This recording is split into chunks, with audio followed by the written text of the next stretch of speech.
Demolition કરવામાં આવ્યું છે એના વિશે તમે શું કહો? અમે કહીશું સાહેબ, અમે અહીંયા હતા ની બહાર હતા અને અમને કીધું હતું કે મકાન નથી પાડવાના, નોટિસ મારી ગયા હતા, ખાલી કરવાની ના પાડી હતી. અગાઉ તમને કઈ જાણ કરી? જાણ કરી નહોતી. કેટલા દિવસનો સમય આપ્યો હતો? અમને 15 દિન આપ્યો હતો. પાછા સાહેબ આવ્યા હતા કે હવે પણ મકાન નહીં પડે ઈ કે ભલે રહ્યું ઈ કે. તો અત્યારે તમારું મકાન અમારા મકાન બાળી નાખ્યા છે, હંજાઈના રહી ગયા છે. સાઈડમાંથી કેમ કાઢે છે? મતદારોથી લીધા છે મકાન. હા, માપણી કર્યા, માપી લઈ, ભલે માપી લઈ.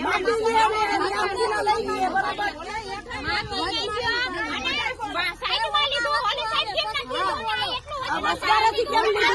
પાછળ કેમ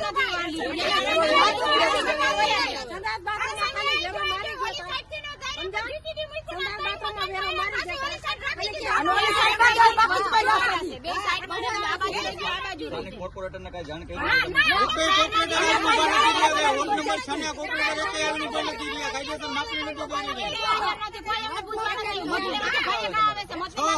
વોર્ડ નંબર 6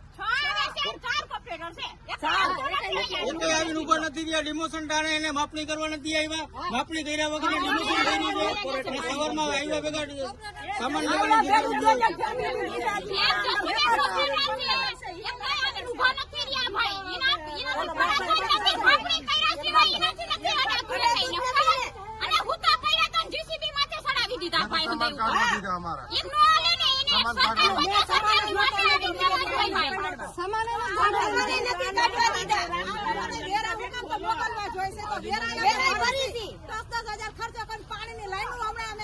મીટર ના 50,000 રૂપિયા મીટર ના ભર્યા છે. ડિમોશન ટાણે એક આવીને ઉભા નથી રહ્યા. ઓપરેટર એક 6 નંબર ના એક ઓપરેટર ઉભા નથી રહ્યા. નથી માપણી કાયદેસર કરી, માપણી કર્યા વગર ના પાડ્યા છે. અમને ખુદ ખાલી એક દીમાં નોટિસ આપીને એક દીમાં જુદી પાડવા આવી ગયા છે.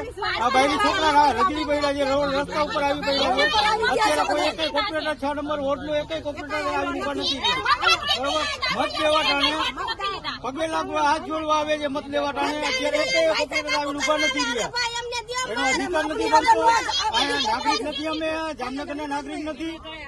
મ્યુનિસિપાલિટી વાળાનો લોકો નથી આવી પડે. રેલવે વાળાનો અધિકાર નથી બનતો. જ્યાં સુધી માપણી કર્યા વગર ડિમોશન થતું નથી એ લોકોથી. માપણી એરો મારવો પડે કે 20 ફૂટ 25 ફૂટ જેટલો માપણી થાય એટલે એરો મારવો પડે. માપણી કર્યા વગર માપણી કર્યા વગર એ લોકોનો હક જ નથી બનતો.